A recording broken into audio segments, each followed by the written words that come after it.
L'évangile de la gloire du Dieu béni, 1 Timothée 1,11. L'évangile de votre salut, Éphésiens 1,13. Le mystère de l'évangile, Éphésiens 6,19. L'Esprit du Seigneur, l'Éternel, est sur moi, car l'Éternel m'a oint pour porter de bonnes nouvelles aux malheureux.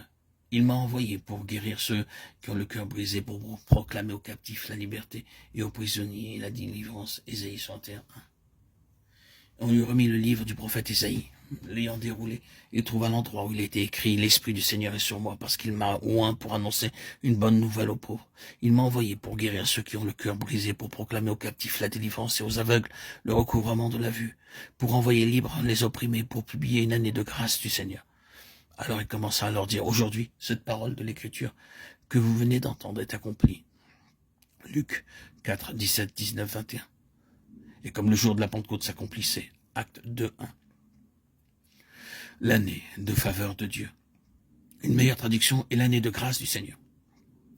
C'est ce qui est introduit par l'évangile, ce qui se trouve en arrière-plan et qui fait de l'évangile de la gloire du Dieu béni. L'évangile est fondé sur l'année de grâce du Seigneur. L'Esprit du Seigneur, Dieu, est sur moi pour proclamer l'année de grâce de Dieu. Donc cette année?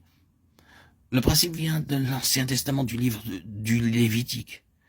25, 10, 11. Et vous sanctifierez la 50e année. Vous publierez la liberté dans le pays pour tous ses habitants. Ce sera pour vous le jubilé. Chacun de vous retournera dans sa propriété et chacun de vous retournera dans sa famille. La 50e année sera pour vous le jubilé. C'est l'année au cours de laquelle la liberté est proclamée. Et nous avons dans Ésaïe 61, 1, la liberté pour les captifs. C'est l'année du jubilé. La 50e année, et la 50e année devient l'année au cours de laquelle la bonne nouvelle est annoncée pour proclamer la liberté. L'année de grâce du Seigneur. L'Esprit du Seigneur, Dieu est sur moi pour proclamer cela. Alors le jour de la Pentecôte, le 50e jour, 40 jours de la résurrection et à l'ascension, et 10 en attente dans la prière, l'Esprit vint sur l'Église et l'Évangile, la bonne nouvelle, la proclamation de l'émancipation commença à s'annoncer jusqu'au bout de la terre. Donc, quand le jour de la Pentecôte fut accompli, l'année de grâce du Seigneur commença. En retournant à Ésaïe, nous pouvons nous souvenir que ces prophéties à partir du chapitre 40 font allusion au retour d'Israël de la captivité, un peuple qui était prisonnier en captivité. La proclamation de leur liberté est faite. L'affranchissement de ceux qui sont liés, l'année de grâce du Seigneur pour leur retour. Et quel est l'arrière-plan de tout cela? En lisant les prophéties de Jérémie, vous comprenez la raison de la captivité. Il est déclaré que le pays devait avoir du repos durant 10 années pour accomplir le sabbat du Seigneur. Le peuple avait brisé la loi du sabbat, pas seulement le sabbat hebdomadaire, mais les 70 semaines de mois et d'années. Le pays n'avait pas eu son repos. Les captifs, les esclaves n'avaient pas eu leur repos, leur libération. Le peuple se moquait ouvertement de la loi du sabbat. Ésaïe 58 dit qu'ils avaient tourné son jour saint en un jour férié, pour en faire un jour pour leur propre plaisir. Ils brisaient la loi du sabbat. À cause de sa signification, cela ne pouvait pas être fait en toute impunité. Ils sont donc allés en captivité durant 70 années, 10 fois 7. 10 est le nombre de la responsabilité, 7 est le nombre de l'accomplissement spirituel.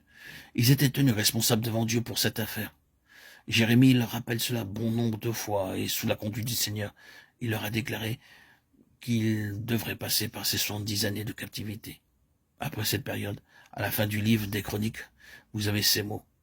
La première année de Cyrus, roi de Perse, afin que s'accomplisse la parole de l'Éternel prononcée par la bouche de Jérémie. L'Éternel réveilla l'esprit de Cyrus, roi de Perse, qui fit faire de vive voix et par écrit cette publication dans tout son royaume. 2 Chroniques 36, 22. L'année de grâce du Seigneur était arrivée, et ils sont revenus de la captivité.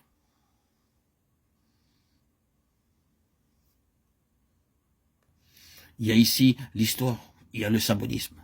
Mais vous ne pouvez pas dire pour autant que le but de Dieu soit atteint quand vous parvenez à la période de Luc 4 ou à d'Acte 2. En dehors du domaine historique, cela a servi à son dessein comme étant l'illustration de la jalousie de Dieu pour ses témoignages, ses ordonnances et ses sabbats. Israël est le grand exemple de la jalousie de Dieu, mais aussi de sa grâce.